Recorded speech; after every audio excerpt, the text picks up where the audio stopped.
Thank everybody for being here today. This is a day that really kind of happened because of Jody Gaines here, one agent here in the office. And just for the record, it's February 17th, 2025, and we're in Southlake, Texas, and we're going to talk about the real estate history of Northeast Tarrant County. And so we've got some folks here there were some founders, J.B. Sandlin, Mike's father, Herman Smith, Alan Ham, and John Barfield. So they can be with us today. They passed fairly recently, and but all of us worked with them, especially these four. And so Jody, getting back to Jody, so I've been a realtor for 47 years, and she has been hearing me tell stories going back to the 60s and 70s and 80s up till today. And she tried to get online and can't find these stories anywhere. So Jody asked me to sit here today for 2 hours and go through all that. And then I got to thinking, kind of knew some folks, many sitting out here who know a lot more than me. And so they were gracious enough to come in, and they're going to add a lot to it. So I'm just here to try to keep these guys in line, and I don't know if I can, but so maybe we start with maybe where we are today. In real estate, we're in a prolific market in Northeast Tarrant County, North Texas, probably one of the best markets in the nation. So, but what we were here today to talk about is how it got to this point. So to me, I could go on, but I think Mike Sandlin would be the best one to kick us off. So, Mike. Okay, well, I'm Mike Sandlin. I think our start, we grew up, my parents and us grew up in North Richland Hills. So I think my dad, he got there 1952 to North Richland Hills. I don't think North Richland, it got incorporated a little bit before that. So I was born in 54.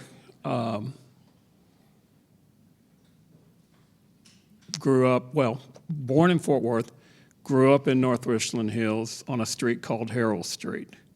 My dad was a vice principal of what used to be Birdville High School.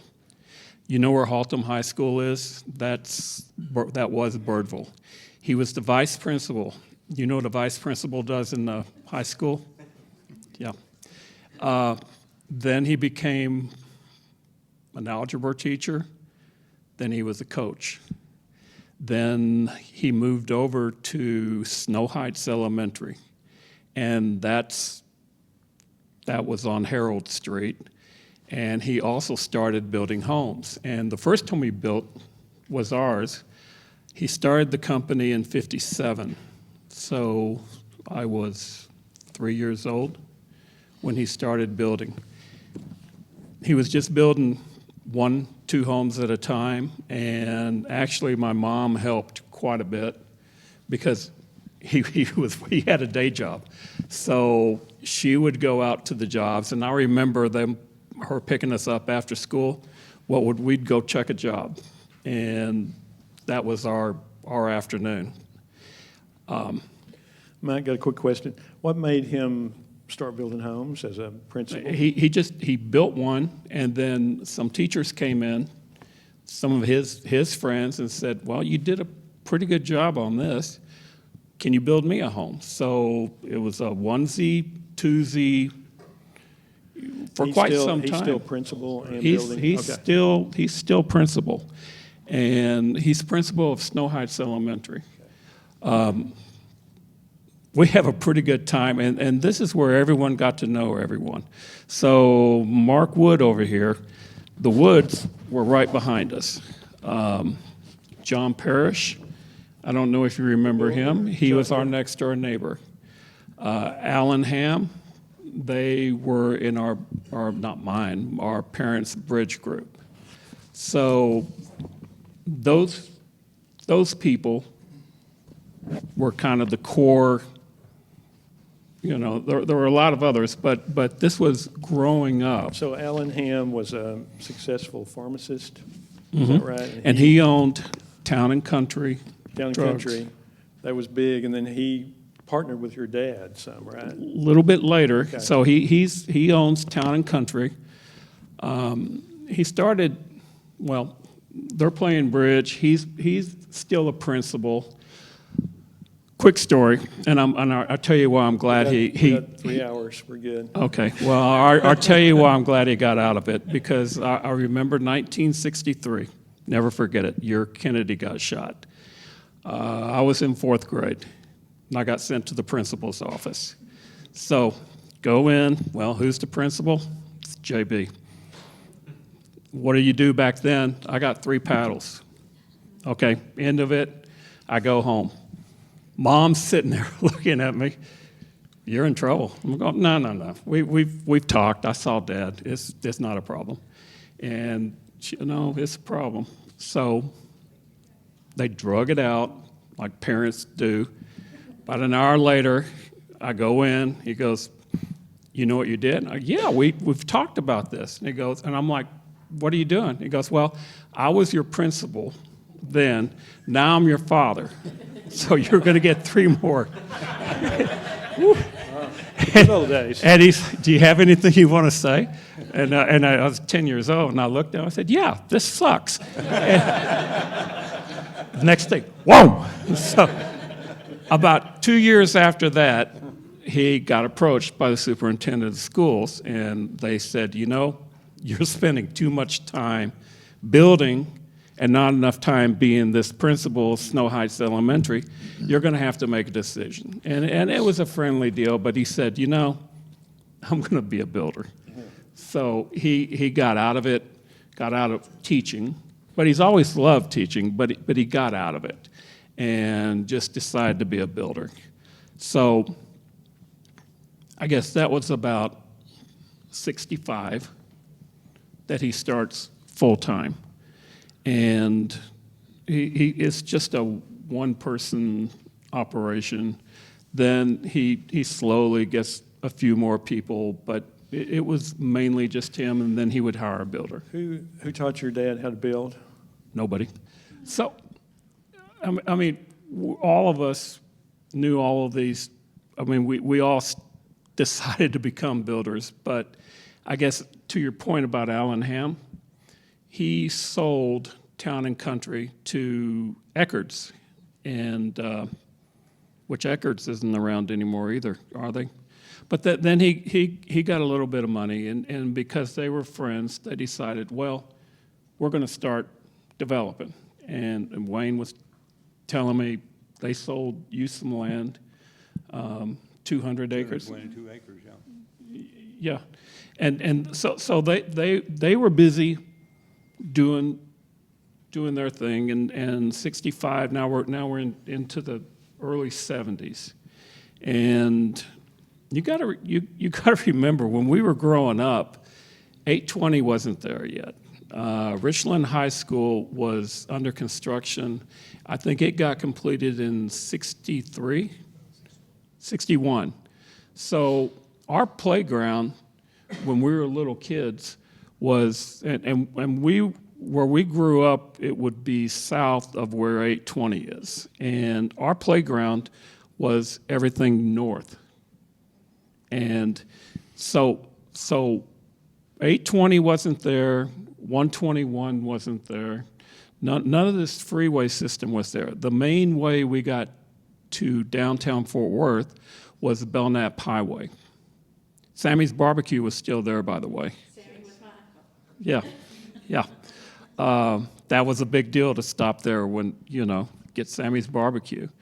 But we would play, our parents would let us go whenever we got up, and we'd get on our little bicycles and we'd head out north and come back when we were hungry. And no one worried about you, and we had everything, everywhere to play. The cities weren't connected, so when you had North Richland Hills, it was its own separate little city. Grapevine. Well, when we grew up, what cities really were there, Mike? Was it? Well, all of these cities were Hearst, here. Bedford? So Keller was here, Keller. Bedford was here, Grapevine was here, Southlake was here. All of these cities were here. They were just not connected. I mean, a big deal for us, we got a boat, and we would go from North Richland Hills to Lake Grapevine. And it would just be, you'd go down Pleasant Run. Weiss Chapel has been here since, what, honey, 1800s. So Weiss Chapel is, when we hit Weiss Chapel, I knew we were way out. And then you kept on going on Kimball. There's a bait shop on Kimball that's still there, Right. and we would stop and get bait. And then you're at the lake. So it for me and for Mark and for all Mark and Mark, well, both, we've seen, all of us have seen this area just totally transform from city to city to city where you had country in between to now it's you can't tell when you're going from one city to the next. I mean, it was mainly through the home builders and their service to the home builders. But Herman, I mean, I knew him. He would always help. There's a developer named Murdod, you know, who is probably today the largest developer in the DFW area. He got his start, he was in landscaping. I knew him, I still know him very well, consider him a friend. But Herman was his mentor.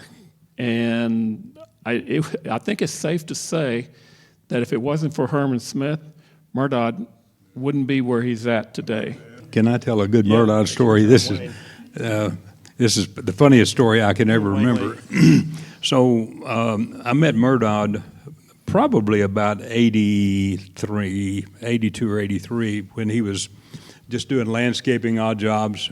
And we had just built a new home in Rainforest. At that time, I was told it was the largest home in Southlake. I don't know, about 10,000 square foot. So anyway, I knew Murdod pretty well, and I passed him off to various ones, including Tommy Goff. I'd known Tommy since Tommy was 18 in Albuquerque, New Mexico. We were friends. That's how long I'd known Tommy Goff.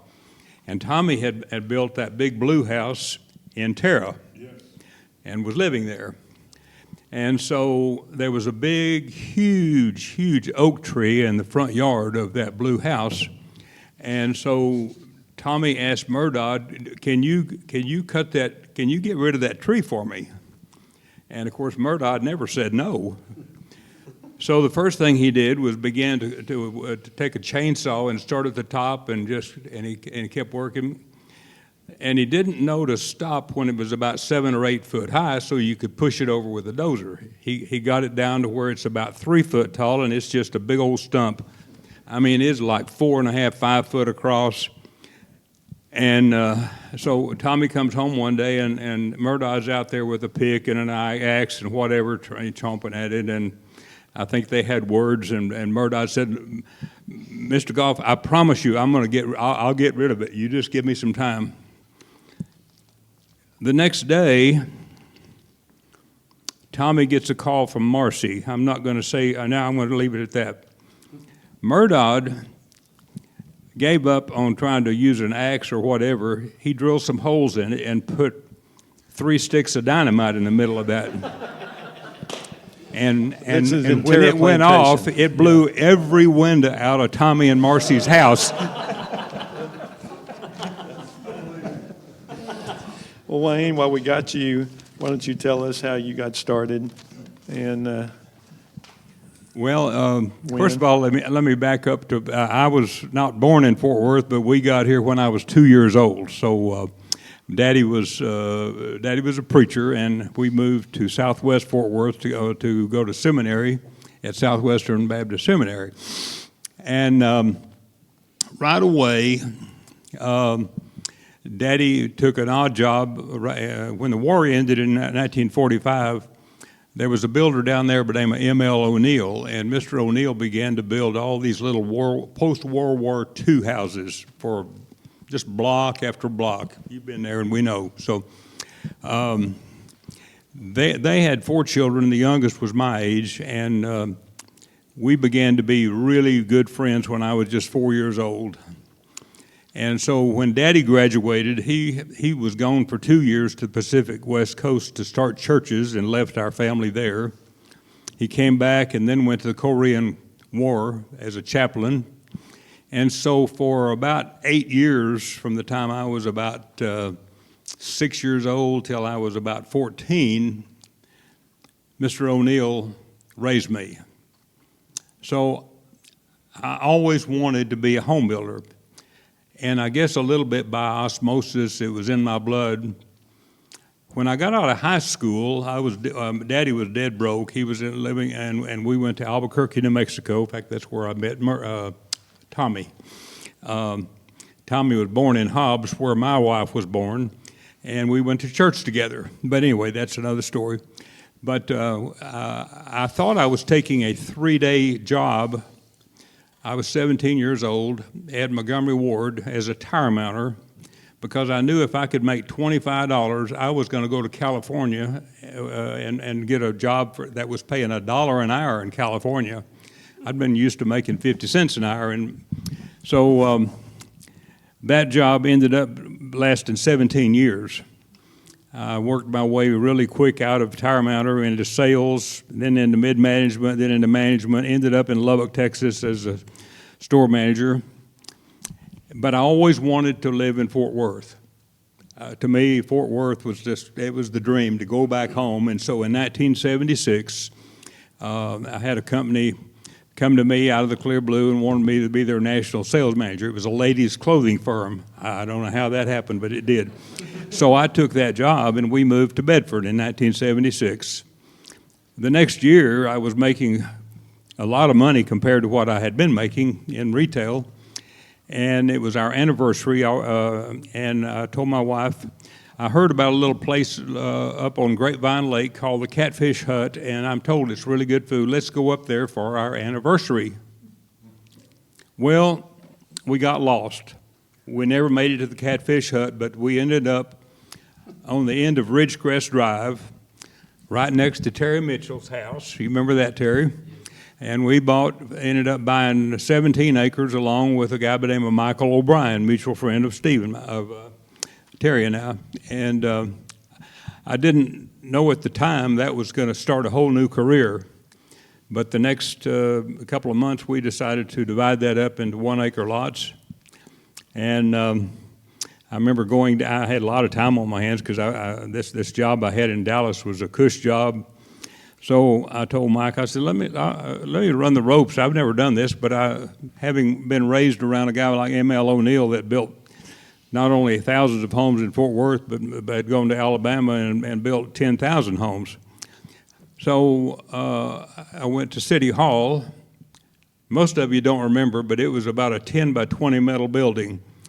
No central air, had an old window air conditioner hanging in the window, and they had a part-time secretary by the name of Karen Black. And this was in early 1977. So I introduced myself and said, Karen, do you have your subdivision ordinance? I doubt if I asked for it that way, because I probably didn't even know what a subdivision was. But she came up after funneling around. She found a carbon copy. Now, many of you don't know what a carbon copy is, but at that time the city didn't have enough money to buy a copy machine, so she had a carbon copy. And the subdivision ordinance was all on one page, covered about a half a page, and it had 7 items on it. Hey, Wayne, how long did it take you to get a subdivision proposal through a city? Typically back then, we always budgeted about 30 days, and usually had it done by that time. Yeah. Okay. Today it takes 16, 24 months. Oh, well, you know, Okay. I'm working on one in Granbury I've been 19 years on, so. Okay. I love your persistence. Yeah, there's a difference. All right. So, Okay. but anyways, I like to tell this story because there was like, okay, meet with the mayor, have a registered surveyor, lay it out, go down and meet with Wallace Klein. He ran what was known as the water department at that time. And anyway, the last item on there said build roads to county specs. And I said to Karen, what are county specs? She said, I would have no idea. You'll have to go see Lynn Gregory. He's the county commissioner. So I went over, and I actually had a second cousin worked over there, and I called him, and he introduced me to Lynn. Went over and sat down at his desk, and I said, okay, I bought this land. The city says I need to build my roads to county specs. And he leaned back in his chair with that country drawl. Those that remember, do some of y'all remember Lynn Gregory? Yes. Okay, a few of you do. And so he said, grade the roads to drain and put 6 inches of gravel on it. That was the specs right there. And I said, well, what about paving? And he said, oh, we don't require paving, but we're hoping to start chip sealing some of the roads. So that evening we were acting on our plat. This was about, I think, maybe 10 days after I'd walked in there. And Pat Hawk was the mayor, and I said, Pat, I think this little town's liable to start growing, and it might be a good idea that we ask the developers, and I'll be glad to put chip and seal surface on the roads. And he said, man, that is a good idea. Let's bring it up in the meeting tonight. So they adopted my plat. And I said to the county does not require paving, but I would suggest y'all at least adopt putting chip seal on the roads. So I wrote the very first paving ordinance in Southlake, and it was 6 words. We just, where the comma was after build roads to county specs, comma, and chip seal the surface. Hey, Larry, can I share something to the audience about you?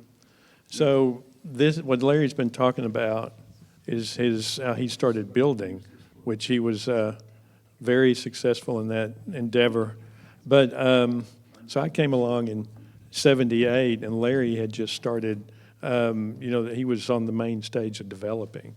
So there was a neighborhood in Colleyville called Terra Plantation, which to us looked like, well, I've got to tell them more. It looked just like Disneyland. It really did. It was themed after Gone with the Wind. I mean, you drove over the bridge, you saw Victorian houses. Someone referred to it as the Big Blue House. It was, wow, we'd never seen homes like that, right, guys? And then you did Woodland Hills in Colleyville, which talk about standing the test of time. Whew, man, you guys got to drive through that. It would be number uno today. You went on, maybe not this order, and we want to hear how Monticello Estates, which we thought was, when I drove into Colleyville, Monticello Estates, I thought, where am I? I'm a realtor. I was lost. And then you did Monticello Southlake and Monticello Estates, and then you did Remington Park, and then he goes to Keller. So this guy is way under speaking his greatness in this developing realm. Also, I just wanted y'all to know that. So, Larry, you got the floor. The thing is that what I wanted to do, so I ran out of this, and then I, was able to, get a lot from the Barfields, and I built a house in Mayfair, and then, J.B. Sandlin sold me 3 lots in Woodbriar, down Forest Ridge. And, that kind of, got me going. But I had, on Chaparral Court, the neighbor across the street, this lady worked for Walter Cook, who is a well-connected attorney downtown Fort Worth. And he had, ties to Equitable Savings. And in those days, a savings and loan wouldn't have to have as much, collateral reserve. I think it was like 3% or something, where the banks, were much higher. So it's very, you could leverage what you're doing with that. But anyway, he got me together with David Farrington, who's a well-known civil engineer in that time in Fort Worth. And we had this, piece of land. There was 10 acres. It was zoned commercial. And it's like, why did they zone commercial? Well, it used to be a pig farm, in order to get the pigs off the property. And of course, in Texas here, you put it on there so you get the exemption, for taxes. So anyway, through that connection, I was able to get financing to do the very first development. It was 21 lots and then 4 acres of, office warehouse. And that was kind of my first dab into it. But at the same time, I decided that I needed to get going, and because we were finishing up Chateau and build my houses, and so I had Tommy Riney was a builder, and he had bought 60 lots from Fox and Jacobs in '64 because it was a recession time, and they had developed 120, and they weren't going to use them, so. Tommy took 20, I took 20, and another builder took 20, and that was in North Bedford across from the junior high. I forget the name of it. But anyway, that was a good project. I took over Autumn Chase, which is a 0-lot land community. That was good. But anyway, my big break was when I went to Ontario Plantation that Randy was talking about is. I ran across the guy that, when I was building all these houses, I was not only here, but in Arlington, and he, I shamefully promoted it with Larry Coe's a football player. If you like football, you're going to like his homes. And we put these directional signs out. He put out. I think you can sell furniture. Yeah. He put out about 50 a weekend.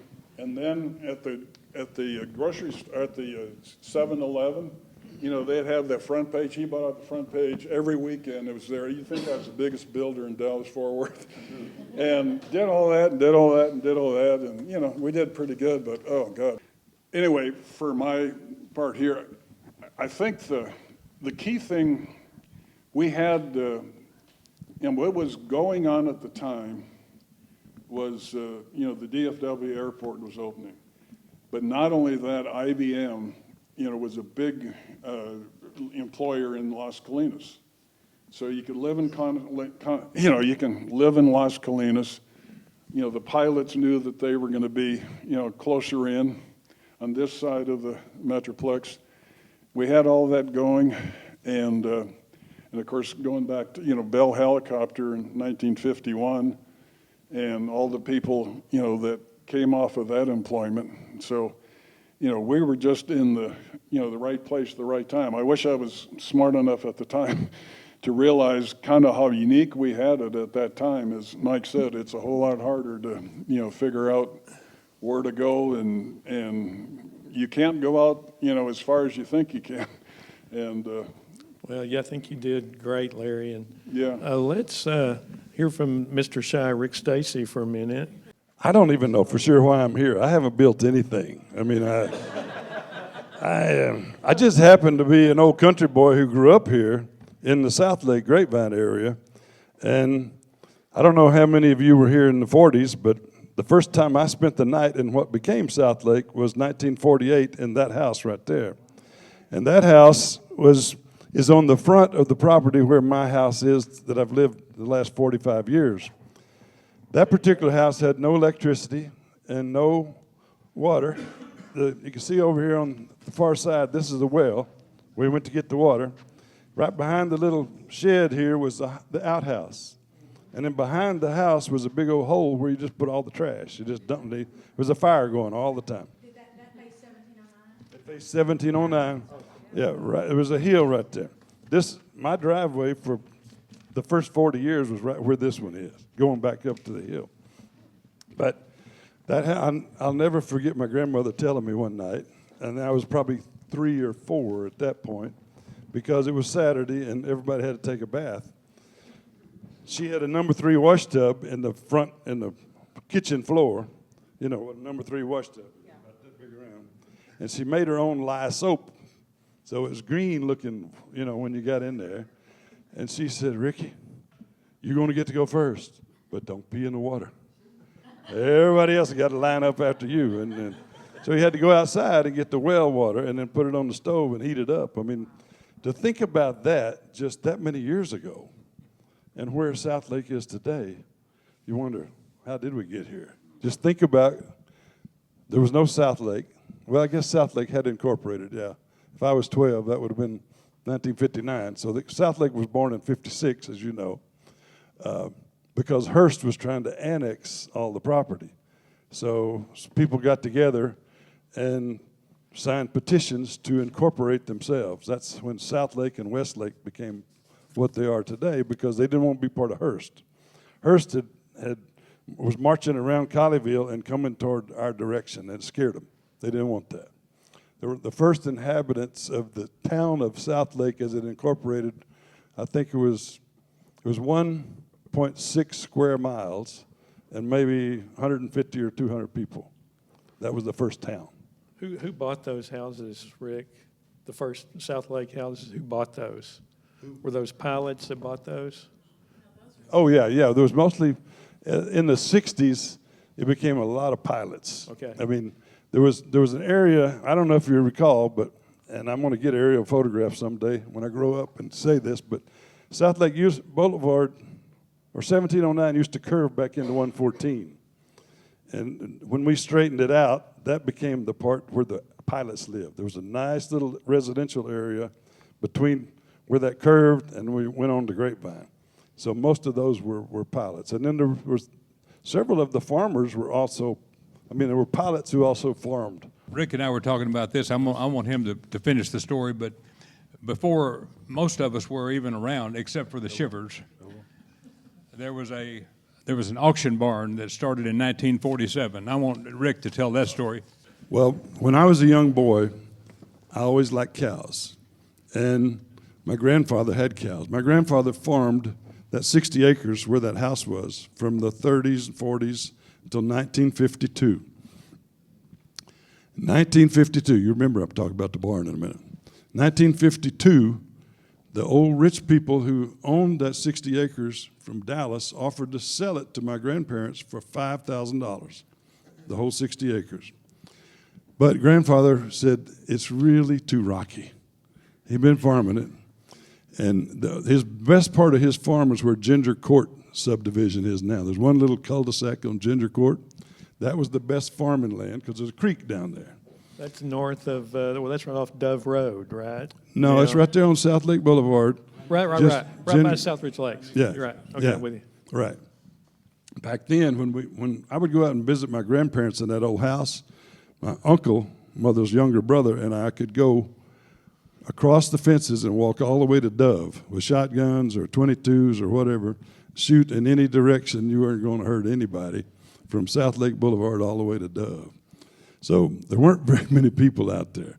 But he wants to hear about the auction barn. The Jones family was the black family who lived out north Whitechapel, and they owned the auction barn.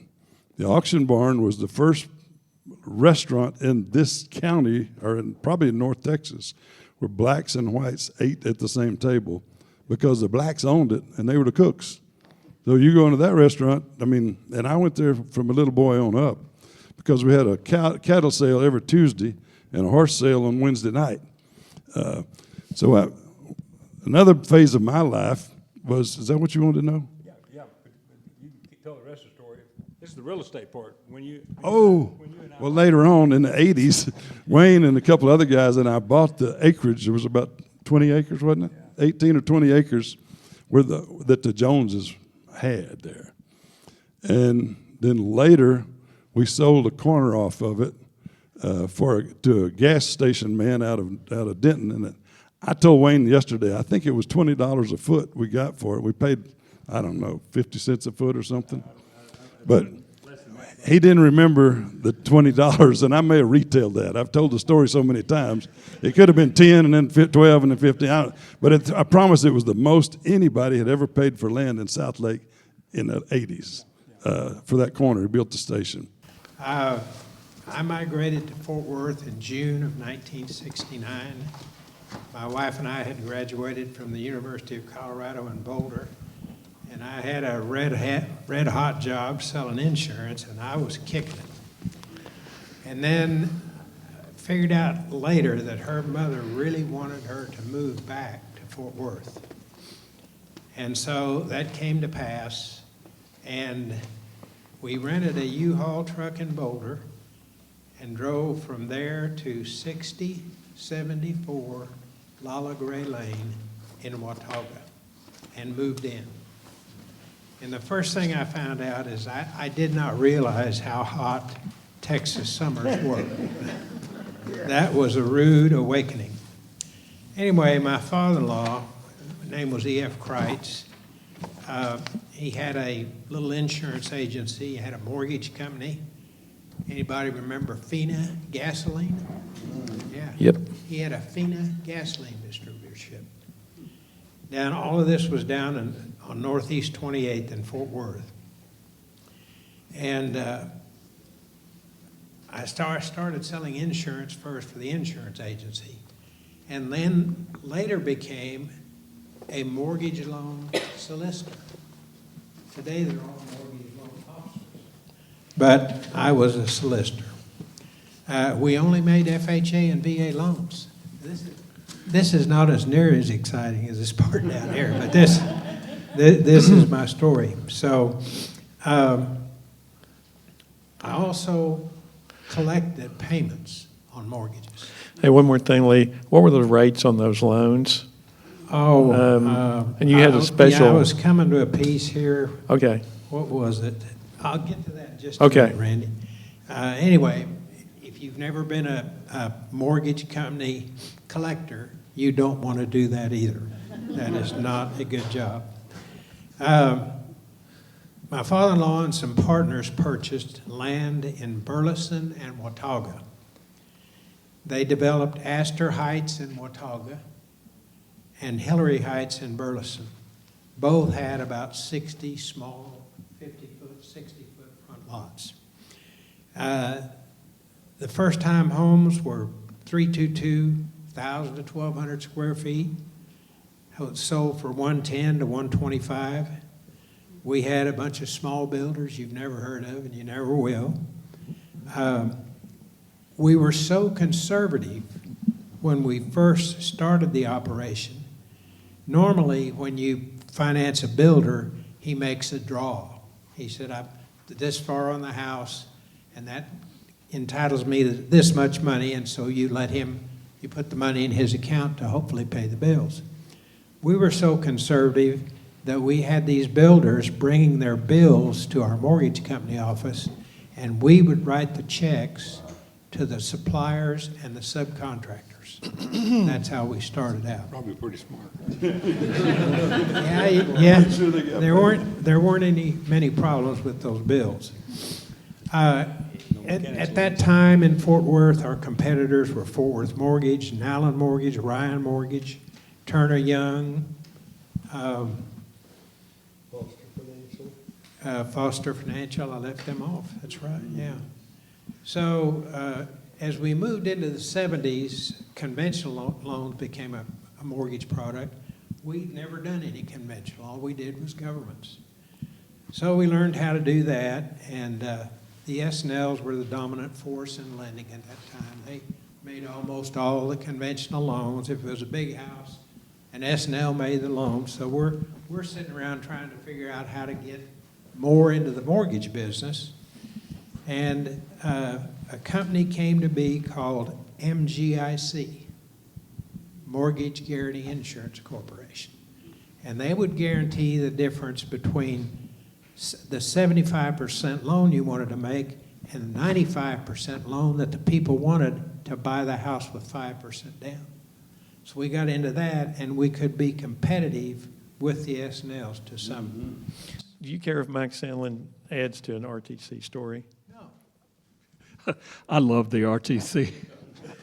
So, well, a couple of things. Number one, the reasons the S&L went out of business, I had a friend, his name was Sam Ware. You might have heard of him. But we were hunting one time, and Sam told me about this one S&L, and he goes, Sandlin, this is the greatest deal. I can do 10 deals, and only one of them or two of them has to hit. I make tons of money. And I said, well, what about the other 8? He goes, they cover me. And so that was the mentality of some developers back then. Well, How'd probably a they- lot of How'd they developers. cover you? What do you mean? So any deal that Sam made money on, they split. Okay, Any deal that Sam messed up on, they absorbed all the risk. okay. That is a great deal, I'm telling you. But it's not good for the SNL. So one of the best deals, and I'm going to talk about Herron a little bit and about the best deal, but I was buying a lot of land back then, and I bought 920 acres in Southeast Arlington. We started out, and this guy was in Austin. We were dealing with him, and they started out at $3 million. $3 million for 920 acres. And we told him what a piece of crap this property was, got him down to $2 million. And then, what you haven't helped me figure out, Herman Smith had an SNL, and I got my loan from that SNL. And I remember the loan officer, I'd scraped, Eva remembers this, I'd scraped everything I could, because this is a deal of a lifetime. I mean, this truly was. And we were closing. The RTC was mad at me because I had stretched it out as long as I could, and I couldn't quite, I was that close, I couldn't get there. And it was because of the loan officer saying, no, we still need some more collateral, and my brother-in-law's in with me, can't do it. So I call Herman, and he goes, you did what? You got what? And he hang on, hangs up the phone, calls that loan officer, you make this loan, get this deal done. Wow. 5 minutes later, it was done. So Probably the biggest event that's ever happened in Northeast Tarrant County happened about 1980, and I'll lead up to that. In 1979, I had put in like 5 subdivisions in 79. Started with Hilltop, Cedar Oaks, Loma Vista, Shadow Creek, and I had partnered up with Nick Theodore on a couple of those. Who was the president of Keller State Where Bank. were those at? Where were those at? Yeah, and Where were they? and so Nick said to me one day in late 1979, let's put a bank in Southlake, because there was no bank in Southlake, it never had been. And so we began to look where, and I landed on a piece of property that I thought would be perfect. It was on Highway 114. About half, actually, I don't even remember if it was in the city limits yet or not, but it was between Trophy Club and Southlake. And so I'm leading up to a story here. By the way, Randy asked me a couple of days ago, he said, you must have come from a wealthy family. And I said, hardly. You know, Daddy didn't have any money for me to go to college. That's why I never did finish. But I had worked for Montgomery Ward 17 years. They had a great retirement program until Mobil Oil did a hostile takeover in 1974. And my retirement had fallen from about $60,000 to $15,000 in 1 year, and that's when I quit Ward's. So I came here with about a total of $18,000, and that was my down payment on that acreage. Long story short, I put a piece of property under contract, and it was due to close in 1980. Had no idea anything other than I knew I wanted to get my office out of my home, and we wanted to put a bank there. Well, we go to the closing table, and a lady that sold the land to me said, now, Wayne, ever since you put it under contract, there's a guy that's been calling me every week, making sure this thing's going to close, and because he wants to buy the land. And here's his card, and and I said, well, I'm not interested in selling. We've already got our bank charter applied for, and Nick was happy, I was happy, and had a partner on the third partner.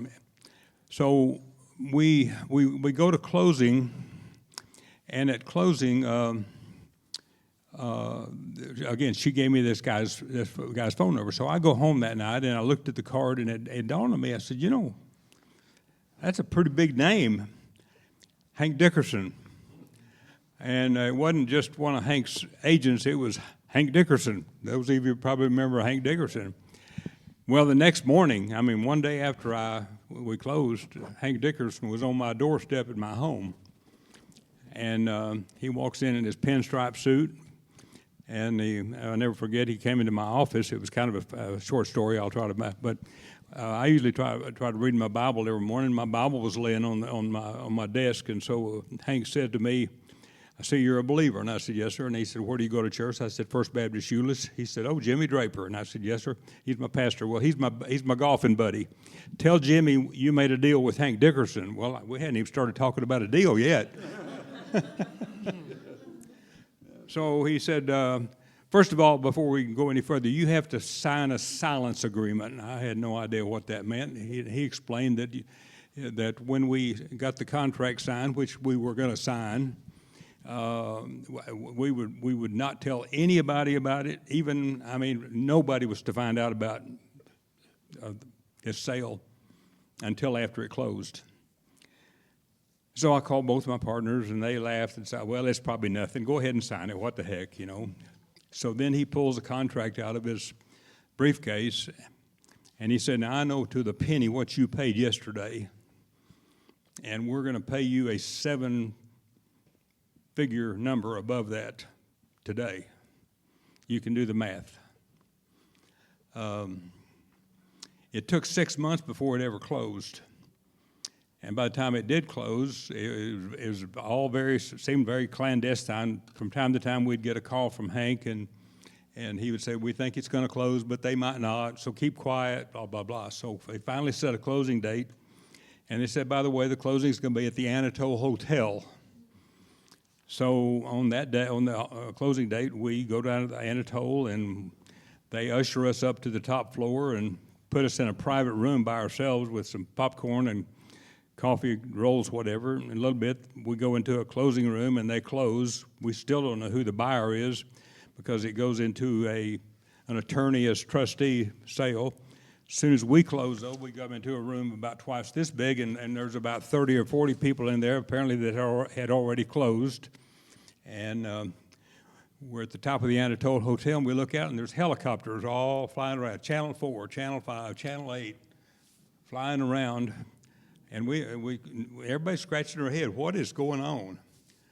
So about 3 o'clock in the afternoon, Hank Dickerson and the president of IBM walk out, and they said, we have just purchased the 300-acre campus that will be the next campus for IBM. And as we all know, that was the biggest event that's ever happened on one day to create such great values for us. Can you tell us anything about how Town Square came to be I here? want to spend just a minute, and this is my building story. I mean, all I'm going to tell you is the house where I grew up in Grapevine, the original cost was $5,000. It was 2-bedroom, 1 bath. A little bit better than that one I showed you a while ago where grandparents lived, because we did have a bath, but it was just 1 bath. But from there, I grew up there. So you're talking about poor people. The payments were $54 a month, and I know my daddy, it was working 2 jobs to make the house payment, to make that work. So it comes time for me to go off to school and then get married and get a house and so forth. And the first apartment that Diane and I had was a garage apartment in the late 60s when I was going to college, and it was $50 a month. That was a large amount, but $50 a month was because it was a relative that had it, and he said, as long as you stay in college, you can go for $50 a month. Then we got pregnant, and I decided, oh my gosh, I mean, I'm still not out of college, but I need to buy a house. So we bought a house over on Rainbow Trail in Grapevine for $15,000. Darned if 2 years later we didn't get pregnant again, and I'm thinking, oh my gosh, we got to have a bigger house. So we went out to Colleyville, and this was like 72, and bought a house on Oak Valley, 4-bedroom, 3-bath, double-car garage, brick house this time, $35,000. Okay, I don't know what it would be worth today, but it's still there. I mean, $35,000 it was just a little over $10 a foot. You start, yeah. So then we got transferred to Chicago with the furniture company that I was working for, I was salesman of the year, and they were all mad because I made too much money, and they said, you got to go up here and be at the headquarters. So we go up there. Cheapest house we could find was $69,000, made out of aluminum siding, 2-story looking thing. We were there for 2 years, did our time like in the Army, and said, we can't stand Chicago anymore, we're going back home. So we went back home and bought a house in Grapevine on Wentwood that was $50,000 or $55,000. Got going, everything pretty good, and now it's like 76, 77. And all of a sudden, I'm at a furniture market in North Carolina. Diane calls and says, hey, that old home place, remember I told you a while ago about the 60 acres that my grandfather didn't buy for $5,000? The people want to sell it, and it's $5,000 an acre. I said, well, there's no way we could buy that. I mean, that's a lot of money. They called back 2 days later and said, Lanny Tate is one of my cousins.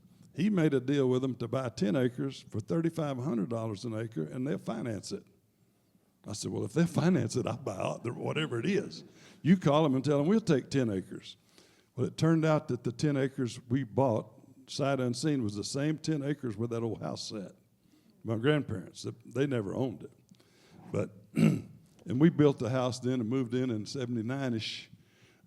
Cleared. In that house, I had drawn the plans myself, closest to a builder I've ever been. Laid out it was 8,400 square feet. We got the bid and it said, we can't do that. So we cut it to about 5,000 and something feet, but it was $30 a foot, $150,000. I thought, $150,000. And when it came time to get the mortgage, you mentioned 79 to 80 time frame. You remember that. Jimmy Carter was president. Prime rate went to 20%. Mortgages were 12.75. But I was thrilled to get one for 12.75 because I was going to lose the house. We had bought that house because that 10 acres because it was $35,000, and the only other place we could find to build this beautiful house, it was our dream house, was on a trophy club lot, and they wanted $30,000 for the lot. And I said, well, probably smarter to get the 10 acres. And that's what we did, thank God. Now, you know what's built around my house over there now, if you know the area. There's a house in there for $6.5 million just went on the market. Okay, it's 9,000 feet. It's not like our house. Every developer who looked at the property, I put together about 40 acres there, and everybody looked at it and said, you'll have to sell your house. It'll be torn down. And I said, I'm probably going to live there as long as I live, and then you could tear it down if you want, but I don't want to tear it down. Finally, Cosmakis, who's, bless his heart, he's passed now, he put the deal together and said, you can stay in your house. It's all right. So we're thrilled. We're still there. The 4 houses where my parents had lived on Shady Oaks, they sold those houses for $1 million a piece and tore them down. So that tells you, that's 1 acre lots. So 1 acre that I bought for $3,500, I mean, now it's $1 million. One of the funny things that happened while I was mayoring was people always wanted to come in and get their property zoned commercial. They thought it's going to be much more valuable. Well, who would have thought that residential property would sell for $1 million an acre? Come on, I mean, that's ridiculous. So now we'll talk about the mayor a little bit if you want to in the town square. I was on the city council and the planning and zoning in the 80s. And then during the 80s, you have to remember, if you don't know, Southlake had terrible water. We didn't have a street department. We didn't have a utility department. You mentioned Mr. Klein. That was the water department. And if you wanted to go find out where the water lines were, he had to go with you. There were no drawings. I mean, the city had no drawings of any water lines when I first got involved in the early 80s. So we knew we had to make rules. We had to write a charter, establish development plans. But development plans weren't going to be worth anything if we didn't have water and sewer and streets. You got to start thinking about all these people coming to town. Most people would not have a reason to know, but Southlake, even at that time, was the 3rd largest city geographically in Tarrant County. Fort Worth, then Arlington, then Southlake. In the late 70s, early 80s, Southlake's build-out population was estimated to be 250,000 people. We wrote the charter and kept the 1 acre lots as best we could and tried to do as much development as we could to to keep the density down, to keep it sort of like the country feel, if you will. We didn't succeed all the way to keep it the country feel, but now I'll fast forward into the 90s and talk about why did I ever become mayor in the first place, all right? I had a furniture warehouse up on Commerce Street. I had originally bought 54 acres up there back in the early 80s, and had planned to develop it, but I wasn't a developer, okay? And that was an RTC story that I could tell you about, because the savings and loan wound up taking it away from me. I had accumulated $1 million to put down on the property, but then the Charter Savings and Loan in Corpus Christi made me a loan to do all the development, the streets and the utilities and stuff. I contracted with Joe Wright to do all that work. His mother was my third grade teacher, okay? I mean, his family knew mine and mine knew his from day one. Well, I had to pay him because he's already in the middle. We got the first 3 draws for the streets and utilities, and then Corpus Christi called and said, we can't fund any more draws. I said, I'm on the way down there because I got a problem with that. And I went down there and the doors were chained. They were locked up. Then the only way I could find out was to call somebody at this RTC, and they wouldn't talk to me. So long story short, I lost that $1 million and that property. But a friend of mine, Randy Pack, bought it for less than I paid for it the first time from RTC. Yeah, UNM, whatever. So anyhow, I'm not good at developing is what I'm telling you. Now, when I had a lot of experience on planning and zoning and city council, but, well, never made any money doing that. But I felt like our city was headed the wrong direction in the mid-'90s because of what? I had that big old warehouse on Commerce Street, and I owned the property where Quick Trip is, in front of it, adjoining it. I came to the city and said, I want to add on a glass front, beautiful furniture store on the front of my property. And they said, sorry, you can't do that. It's industrial zoned, and we don't allow retail in industrial. They'd already tried to close me down because I was selling to the public out of the warehouse. They didn't like that. I said, you guys are idiots. I mean, if you get outside of your own proximity here, go look at other towns, you'll find out that retail's okay in industrial. No, we're not going to let you do it. I said, well, what can I do?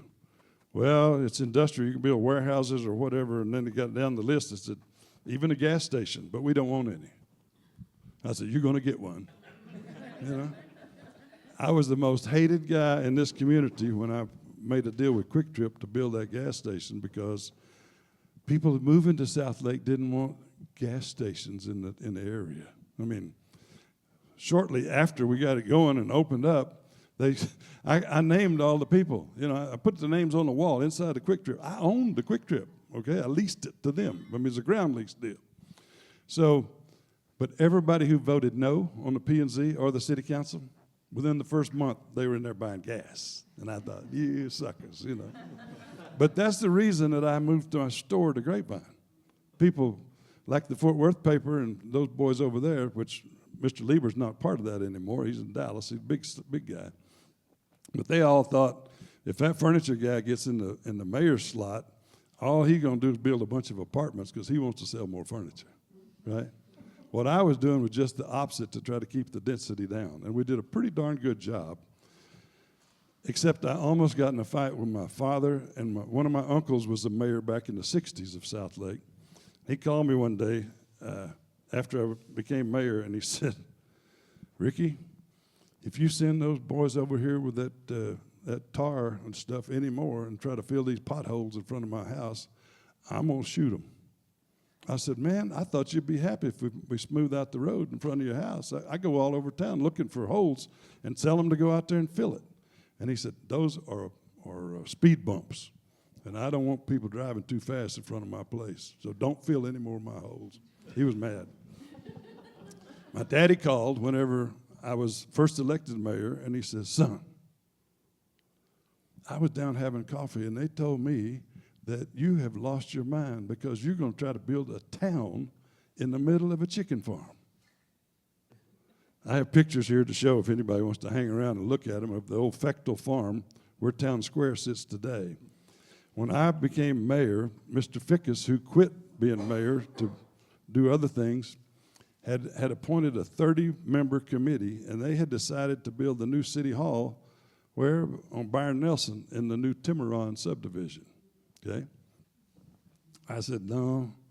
A lot of people thought Brian Stebbins and I were both crazy, but I said, I've met this new developer guy named Brian Stebbins. He's got a dream scheme called Town Square, and if we're going to do it, he's told me to make it work, to be effective. My job is to build a town hall there, try to get the county involved if I can, and get the U.S. Post Office to also buy something in this area. He said that'll bring it credibility. The other things we wanted was an old barbershop and a church. We didn't get the church or the barbershop during the first phase, but they do have a good barbershop there now. So, what did I leave out? We go the first year that I just served 1 year as mayor, and then the next year I had on the ballot to be voted on by the people, do you want to put Town Hall in Town Square, or do you want to put it on Byron Nelson? They'd already proved it for Byron Nelson, but no bond issue.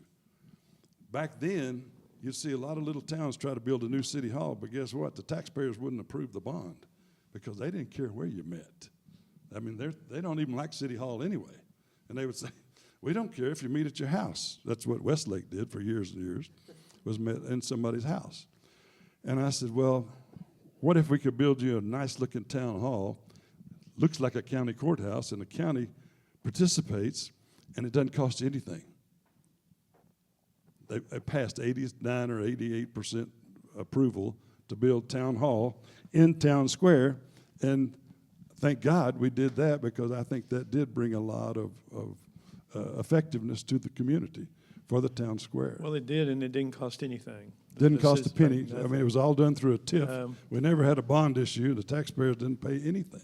Be sure, Rick, and tell them about your vision you had for the football stadium. Well, that was one big disappointment. Randy said, if there's certain things that you didn't get done, what would you have done different? And I said, well, I lost the battle on one thing. On the north side of Town Square property, there's a lot of it still vacant back behind the movie theater and all. And Brian Stebbins and I had put together a plan that would be a 20,000-seat domed stadium. It was only going to cost $20 million. That was a lot of money then, but it seemed like nothing today. So I go to Ted Gillum, who's a school superintendent. I said, man, if I got a deal for you, we're going to build a stadium. The city will own it, but you can have all your activity, all your football games, or whatever, soccer games, anything you need to do in the stadium. We'll make an agreement with you, and you can use it. But it will also be open every weekend for concerts or car shows or tennis program, whatever kind. We'll have some kind of event in this domed, air-conditioned stadium every weekend, and that'll be what? That'll be the engine that drives Town Square. People are going to come here for special events every weekend. They're going to walk up, have dinner, shop in the shopping store and all the stores. It'll be perfect. And he said, well, let me think about that. And he said, where are we going to park? So we go back and show him a plan. We're going to build 2 parking garages to help the city, Town Square, as well as handle that. And he said, how long are you going to be mayor? And I said, well, I mean, we have term limits, so I'm not going to be mayor. But 6 years at the most after that first year I served. And he said, well, I can't get the committee to approve it because we're responsible for the safety of all the patrons who come to the games. And I don't like parking garages. I said, all right, I'll put a police person in each garage. If it's necessary, I'll put one on every floor of the garage during the game. And he said, if you were going to be mayor for the rest of your life, I believe you would do that. But the next mayor might not do it, so we can't do it. So he killed the deal. But what a deal I thought that would be. Now, I don't know what y'all would think about it, but that too was going to cost the school nothing, and it was going to cost the city nothing, just like the town hall, because it was all out of the TIF. To me, it was a brilliant idea that Brian Stebbins actually came up with. Hey, But let me I ask couldn't this. sell it. So obviously, y'all been around here a long time. You've seen small cities turn into big cities and areas that used to be farmland to be huge destinations for people to live. Where do you see that becoming now? Is it closer into the Argyle, Roanoke area? Do you see areas that are going to be like the next big area to be in? Well, we're still developing, so there's no land here. So I just keep on going north. I keep on going west. I'm looking, now we're talking Terrell, Greenville. We're north. They're they try and get us in Sherman, Denison, and I'm like, isn't that Oklahoma almost, right? So the answer is, you just got to keep on going out. The bad news is we had one guy from the transportation. So today is the best day for driving. It's only going to get worse. And, we're at how many people right now? 8 million in this area. By the 2030, we're going to be at 10 million. So it's still, we are growing quite a bit. No, the opportunities continue to happen.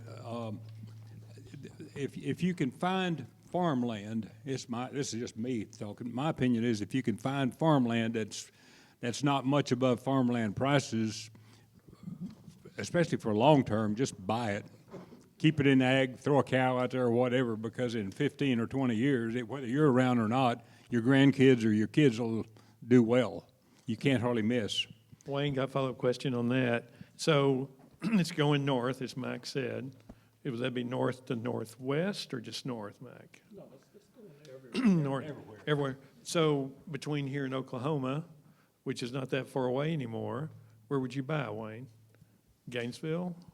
Well, I guess we all have our favorites. I went west mostly. I went to Wise County with about 4,000 acres in 1985. Went on down into Parker County, where I've been mostly developing for the last 20 years, and now I'm in Johnston and Hood County.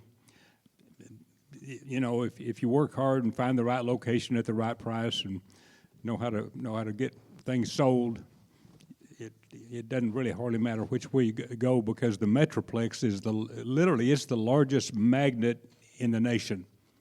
We still sit in the greatest place anywhere maybe in the world to make an investment, and I believe that.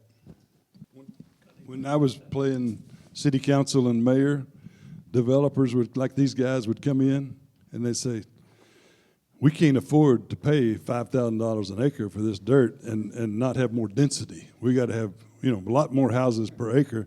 And I'd say, well, we're in no hurry. So if it doesn't work for you, maybe it'll work for somebody else a little later. And then they come back and say, it's $10,000 an acre now, and I sure can't do it. You got to give me more density. No, somebody else will do it. Yeah, and try to find something under 100,000 today, right? Well, Wayne, you were involved in 1709 and 114 expansions, right? Mm-hmm. How involved were you? Well, very involved. I built my first office in 1980 out on the corner of Pearson and 1709. If you go out there now, that's a guitar store and a school of rock. And yeah, exactly, yeah. And so we began to see more and more wrecks and fatalities on 114 and 1709. 114 was particularly bad. It was those gravel trucks were coming out of Bridgeport, running 70, 75 miles an hour, and they're headed to DFW, and they were trying to make 5 turnarounds a day or whatever. Well, it was rare when there wasn't a wreck every day, and it was rare when there wasn't a fatality at least every month. Rebecca, you remember that. And so I remember one day I heard a huge crash right in front of my office, and a truck had head-on into a mother and her children.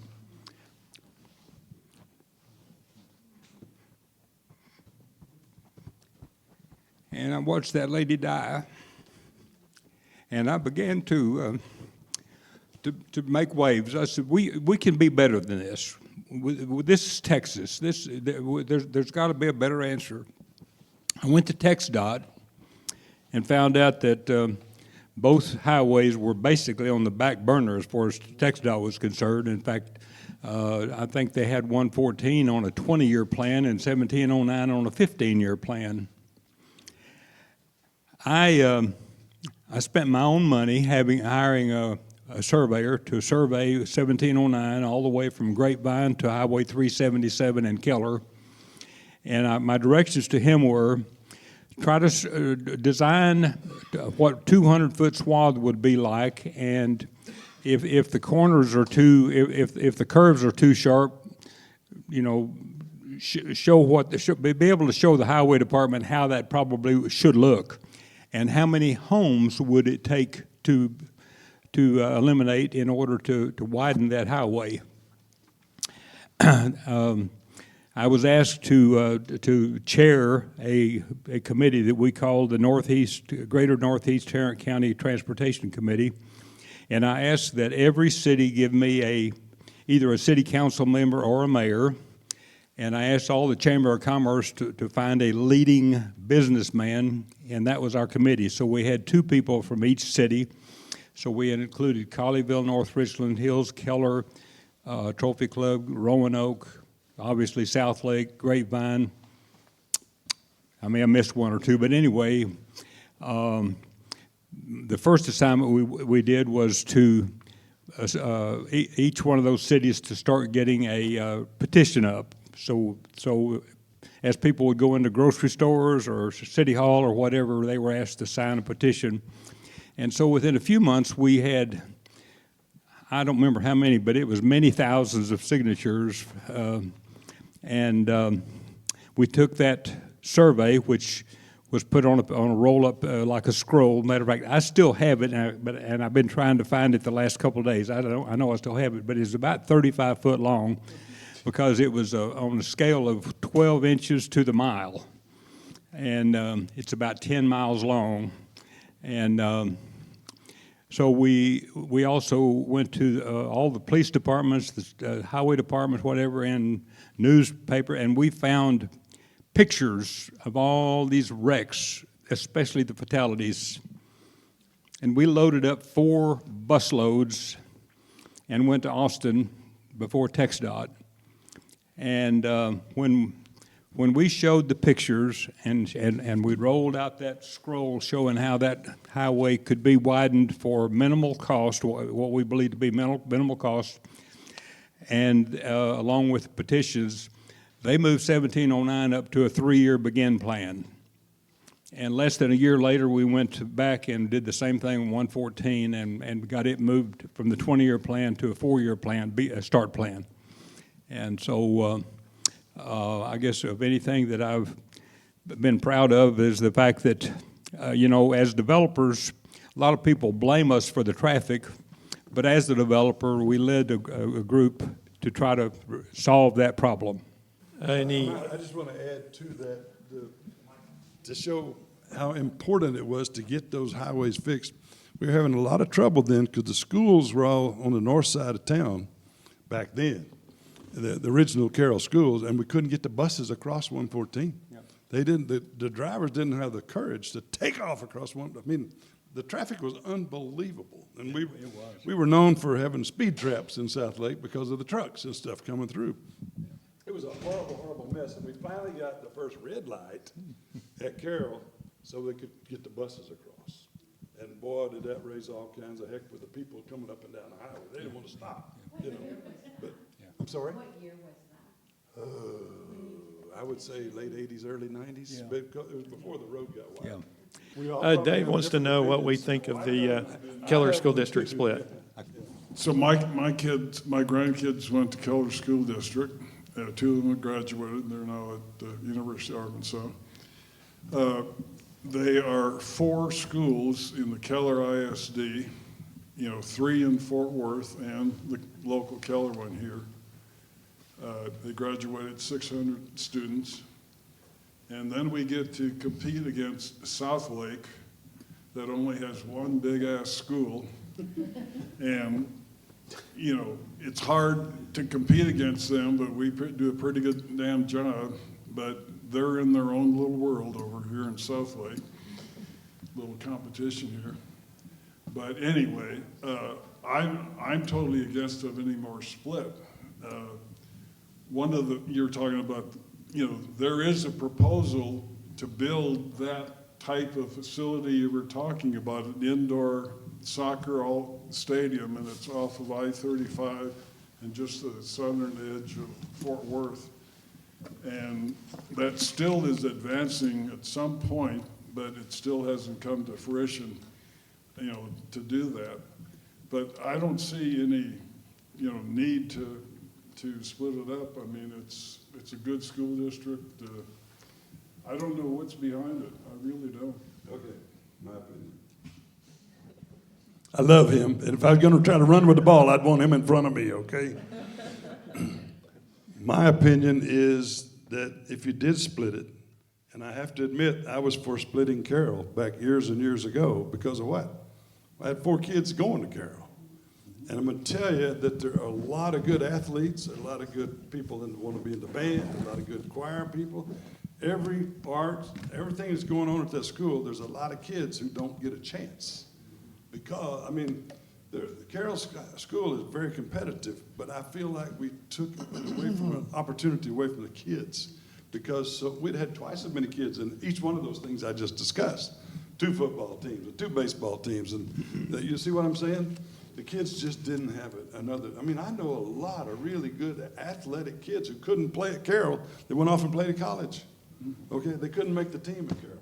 So I'm just saying, So you're school, no, I'm saying split it. I'm saying make 2 schools. That's what I'm saying.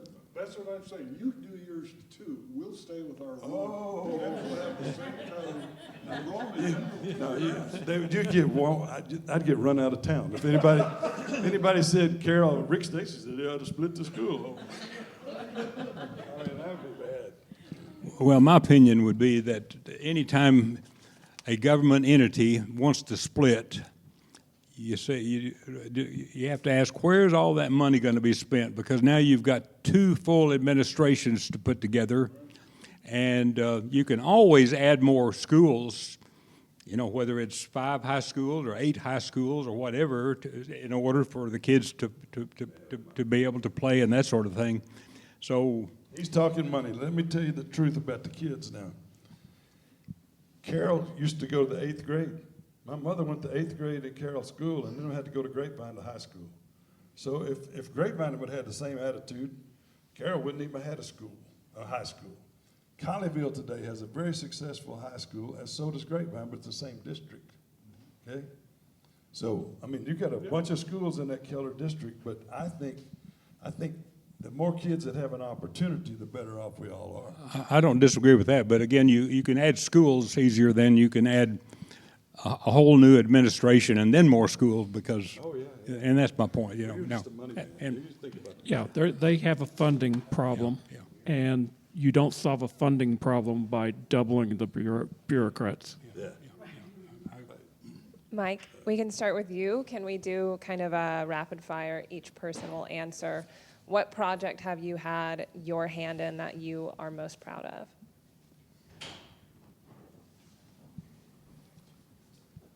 That's a hard one because I've done a lot. I developed a lot in Colleyville, developed 900 acres in Arlington. That was much more, you take Colleyville, more expensive. You take Arlington, more affordable. So I'm going to go with my Arlington projects. Plus, it has a park named after my wife. So I'm going to our stick there.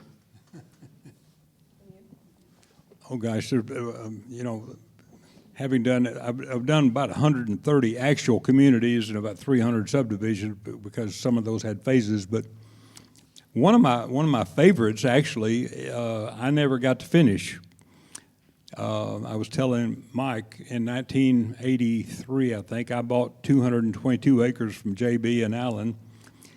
Immediately, we bought another 150 acres from A&M that somebody had gifted to them. 100 acres off of Clay Hibbins Road, 7 or 8 tracks, and we finally got it up to 700 acres and developed 2 subdivisions. One's called Forest Glen, the other's called Brentwood, but the rest of it we land planned as pretty much what it is today, which is called Hidden Lakes. Sky Creek Golf Course is in the middle of it. And we laid all that out, but now we sold it in 1985, which was the perfect time to be selling, by the way, about 6 months perfect. and the rest of the story is the man we sold it to was a billionaire. He went bankrupt the following year. It went to RTC. Herman Smith picked it up the following year at about the same cost we had it in it. And then he sold it to a group out of Canada. They went bankrupt. And then a developer out of Dallas ended up finally developing it. But when I drive through it, it's just beautiful. It's got that beautiful golf course and those hills, and so. But I've had plenty of others that I'm proud of. My greatest development is my little family business, my 4 kids and 16 grandkids. But I guess if you're talking about material development, the town square has to be what I'm the most proud of. Well, I would say the one I'm most proud of is Woodland Hills, 450 acres, 300 lots, and had an open area. My very first sale was to Vern Lundquist, and he lived in the adjacent neighborhood, and before he could build, he got transferred to Colorado, so he never built on that lot. And but anyway, it was easily picked up by the others. But we had a price range in there from 200,000 at the time, of the houses, to about 700,000. This was back in 1985.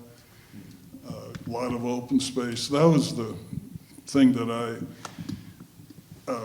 when I, played football, we would go to Thousand Oaks, California every year, and I would go around and see what the newest ideas are. And, we had a lot of builders conventions, that I went to, and Mike and I, and we had such a good time, all those conventions.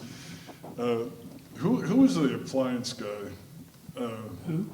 The appliance guy. Oh, Rupert Pridemore. Rupert Pridemore, yeah.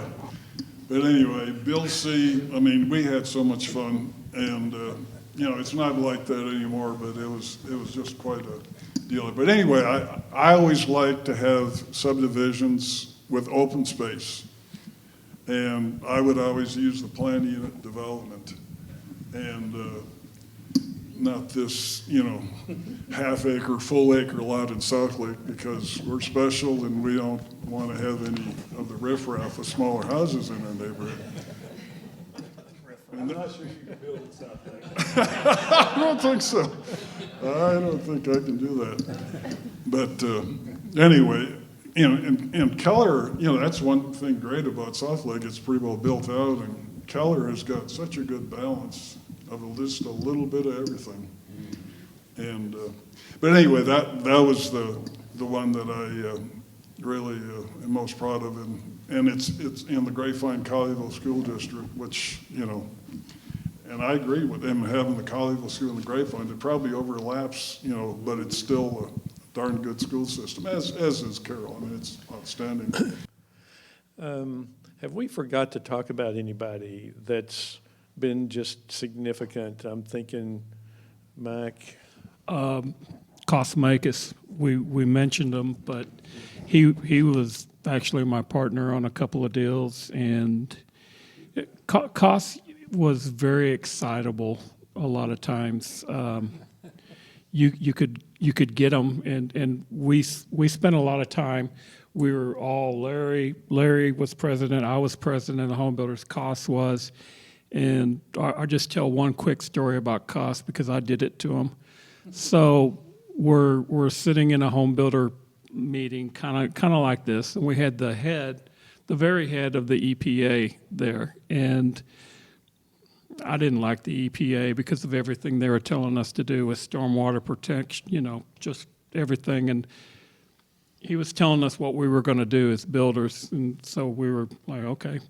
So there was a question and answer thing, and I got up and said, with the amount of money that the builders are going to spend, we could make our own lake and capture all the water that you're telling us that we're getting dirty, and it would be cheaper than what it's going to cost to do all this. And then I went on and told them how stupid the EPA was. I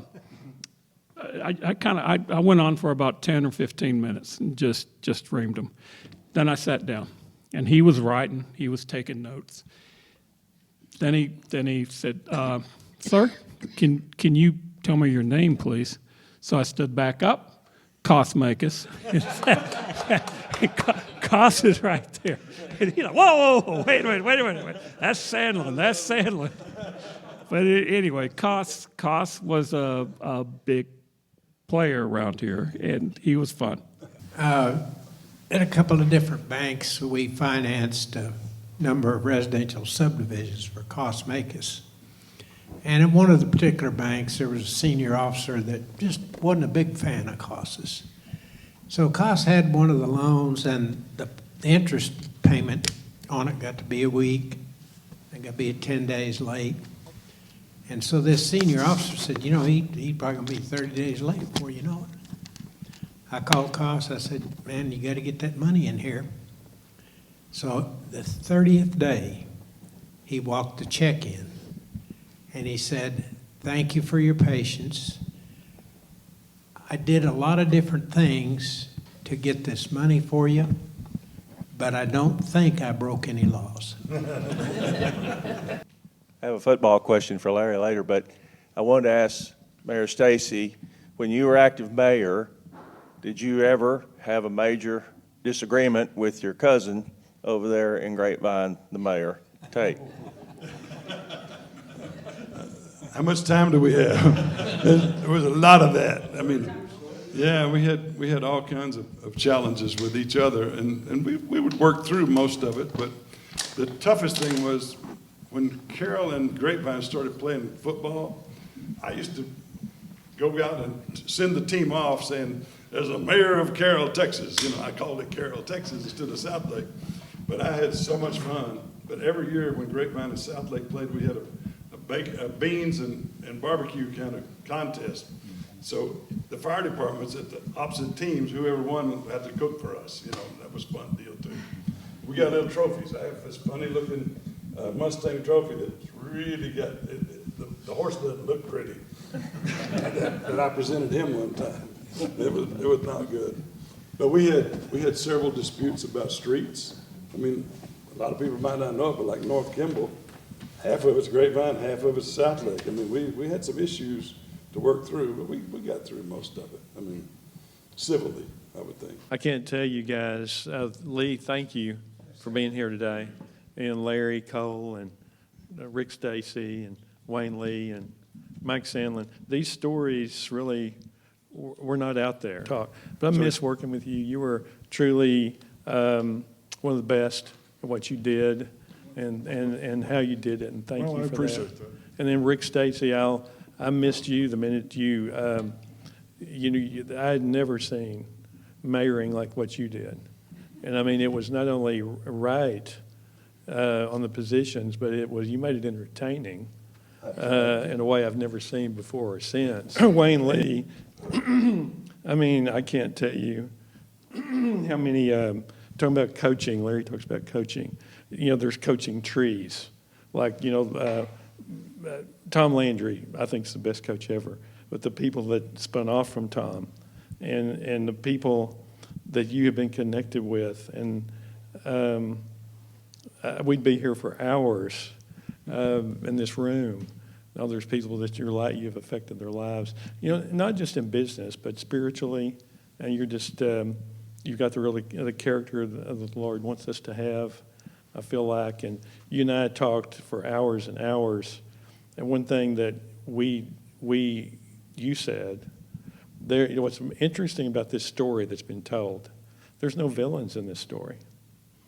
You know, isn't that interesting that these guys are doing all this prolific work, and not only are they not villains, but villains don't even come within a mile of them. I think that's interesting. Any comments on that one? Because you're... Well, I learned a long time ago from my mother. She was very wise, but also from, I found out that the more you give back, the more you get. And it's been my delight. I mean, we've been talking about a lot of people here. The 5 or 6 that are here today are just a small representation. A lot of people right here in this crowd that I've known for years that I know give back. I had the privilege of working with for several years with, off and on with Zig Ziglar, and I remember one of his favorite sayings was, "You can have anything you want if you help others get everything they want." Well, and then Mike, your dad would be so proud of you because he built a legacy company, and you were the first president to take over, and you did a magnificent job. And I think in a lot of ways, you kind of broke it open a little bit. So not to mention the fine man that you are. So thank you for how you poured out on the community, Mike, and for the time, all of you guys, for the time today. It was meaningful, important, I think. Thank you. Thank y'all for coming.